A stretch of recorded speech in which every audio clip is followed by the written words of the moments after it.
विपदो नैव विपदः संपदो नैव संपदः। वैसे तो संसार में बहुत तरह की विपत्ति है, बहुत तरह के लोग जीवन में दुखी हैं। कोई तन दुखी, कोई मन दुखी, कोई तन से दुखी है, कोई मन से दुखी है, कोई धन से दुखी है। दुखी तो दुनिया में सब लोग हैं।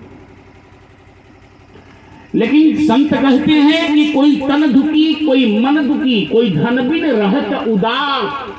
थोड़े थोड़े सब दुखी, लेकिन सुखी राम के दास। संसार में दुख है। और एक बात मैं निवेदन करूं आपसे कि संसार को दुखालय कहा गया है। यहां हम जैसे लोग सोच में पड़ गए कि सुख खोज रहे हैं, यही हमारी भूल हो गई है। ये दुख है, दुख का ही घर है, और दुख के घर में सुख खोजना ये हमारी अज्ञानता। यहाँ दुख ही है, सुख है ही नहीं।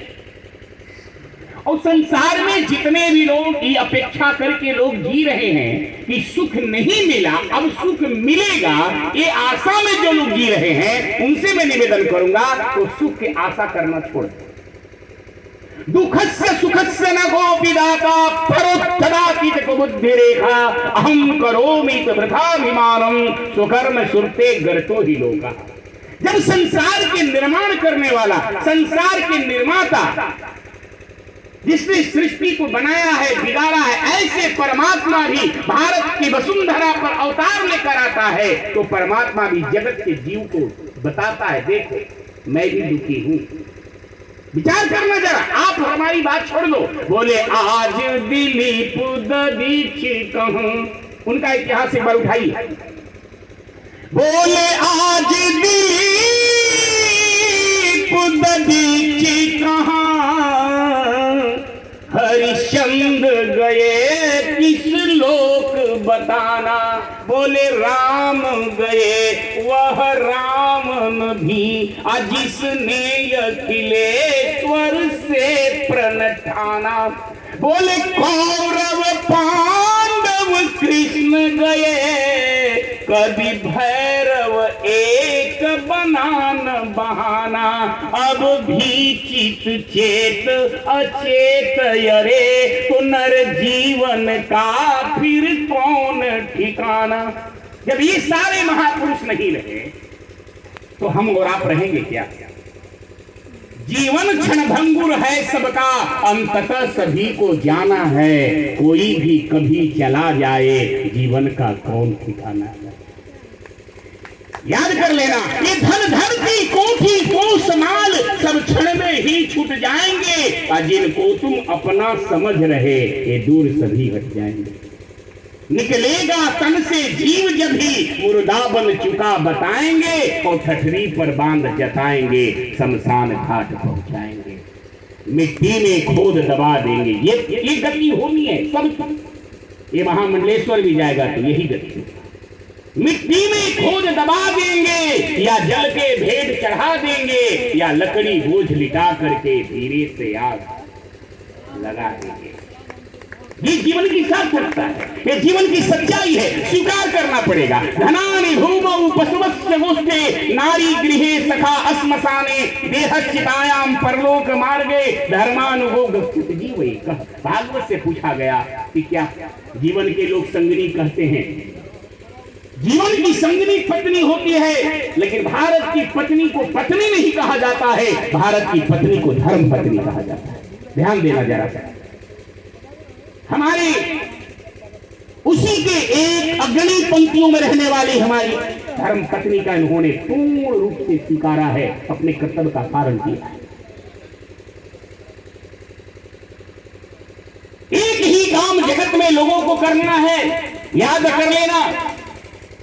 जन्मते मरणते स्वकर्तव्यम पाले नरः।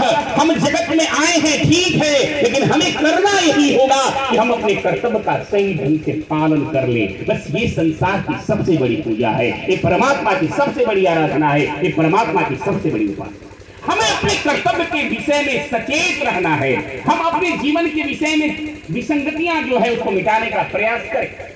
हमें कौन सी कर्तव्य करना है, हम किस कर्तव्य के लिए आए हैं, हमें कौन सी भूमिका परमात्मा ने दिया है, ये प्रत्येक व्यक्ति को चिंतन करना पड़ेगा। हम गुरु की भूमिका में हैं तो गुरु का भूमिका निभाएं, हम पत्नी की भूमिका में हैं तो पत्नी का भूमिका निभाएं। तो एक बात जरूर मैं कहूंगा कि संसार के जन्म से और मृत्यु तक जितने रिश्ता मिलते हैं वो रिश्ता जरूर मिलेगा, लेकिन दो रिश्ता हमेशा याद रखता है। एक, पिता के जैसा बच्चों का कोई देखभाल करने वाला नहीं मिलता है पिता के जाने के बाद, और माँ के जाने के बाद बेटा करने वाला कोई नहीं मिलता है, बेटा कहकर पुकारने वाला नहीं मिलता है।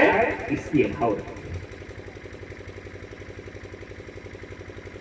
हनुमान जी ने लंका में, हनुमान जी महाराज जब गए मां के सामने, मां पति के वियोग में बहुत कष्ट झेल रही थी, लंका के रावण के सुरक्षा के घेरों में कैद थी, बंदी गृह में कैद थी। हनुमान जी महाराज ने कहा मां एक निवेदन मैं करूं तेरे चरणों में। बोले हाँ कहो। हमें एक निवेदन ये करना है मां कि बहुत दुखी हो, तुम्हारी मुखाकृति देखने से लगते बहुत चिंतित हो, और दुनिया क्यों बेटा भागा है जो मां की मुखाकृति को एक बार देखे और मां के चरणों में प्रार्थना न करे मां तुम दुखी क्यों हो। उस जगत में बेटा सबसे बड़ा भागा है कि मां के चेहरा पर चिंता के लकीर देखने के बाद और मां के चरणों में बैठ करके बेटा मां से न पूछे चिंता के कारण क्या, ये पूछना चाहिए बेटा मां तुम दुखी क्यों, तुम्हारी आंख में आंसू क्यों है, और आज तेरे आंख में आंसू है तो मेरा तेरे कोख में जन्म लेना मेरा व्यर्थ है। मां की आंख में आंसू देखा हनुमान जी, पूछा मां तुम मेरे सामने दुखी हो। मां कहती है दुखी इसलिए नहीं हो हनुमान कि पति से वियोग है, तो फिर दुखी क्यों हो। बोले दुखी इसलिए हूं कि पत्नी संसार में दुखी तब होती है, लिख लेना ये सच्चाई है, तुझे कबूल करना पड़ेगा। पति धन से पत्नी को खुश नहीं कर सकता, लिख लो। पति चाहे जितना पुरुषार्थ से कमाकर धन पत्नी को दे दे, बैंक बैलेंस दे दे, उसके नाम से पैसा कर दे, उसके नाम से जमीन खरीद दे, लेकिन पत्नी का कभी हृदय प्रफुल्लित नहीं होता। तो पूछोगे क्यों प्रफुल्लित कब होता है। बोले प्रफुल्लित तब होता है, ध्यान देना, जानकी बेटी ने जब जनक जी ने देखा कि जानकी का विवाह मैंने कर दिया अयोध्या में, जानकी दुल्हन बनकर अयोध्या में चली गई, तो जनक ने कहा बिटिया का एक बार समाचार लेने मैं नहीं गया, बहुत दिन बीत गया, तो जनक ने कहा चलकर बिटिया का समाचार लेकर आऊं, मेरा बेटी सुखी तो है। जनक जी जनकपुर से निकलकर अयोध्या के पावन धरा पर आने वाले हैं, ध्यान देना जरा, हो सकता है तेरे जीवन की कुछ इसमें मिल जाए। जनक जी जब आए तो जनक ने कहा मैं विवाह किया हूं बेटी को ब्रह्मकुल में, और नियम है कि जब तक बेटी का कोई बच्चा न हो जाए तो लोग कहते हैं परंपरा रही होगी, बोलते हैं कि पिता अपनी बेटी का सगाई जब कर देता है और जब तक बेटी का बेटा नहीं होता है तब तक लोग कुछ नहीं खाते। तो जानकी का भी कोई पुत्र नहीं था, अभी जानकी विवाह करके गई। जनक जी महाराज पहुंचे, और जनक जी महाराज पहुंचे तो एक बार इंद्र ने दशरथ जी को एक मणि दिया था, और मणि को देकर कहा कि महाराज इस मणि को आप रखिएगा। महाराज ने मणि कैकेयी को प्रदान कर दिया था। कैकेयी रूप माननी थी, बहुत सुंदर थी, बहुत ज्यादा मानते थे महाराज कैकेयी जी को। जानकी जी के हाथ कैकेयी के हाथ में गई, और कैकेयी के हाथ में जाने के बाद वो मणि जानकी के हाथ में चली गई। जानकी को मानती थी कैकेयी। ध्यान दीजिए जरा, ये परिवार चलाने की परंपरा रही है। कैकेयी बोली हमसे, अगर हमसे ज्यादा कोई हमारा लिए कोई है तो जानकी है। जानकी के लिए हमारे कैकेयी जी ने पहले ही कनक भवन बना दिया था, बिटिया जब आएगी तो उसको मैं हाथ पकड़कर कनक भवन में प्रवेश कराऊंगा। बिटिया एक कनक भवन तेरे लिए, अपनी बहू के लिए नहीं, जानकी के लिए।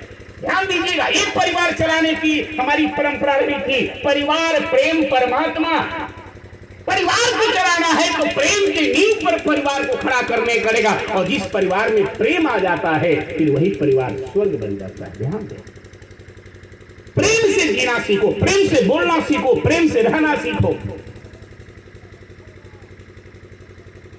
जानकी जी के पास मणि चली गई। थोड़ा ध्यान से सुनिएगा। जनक जी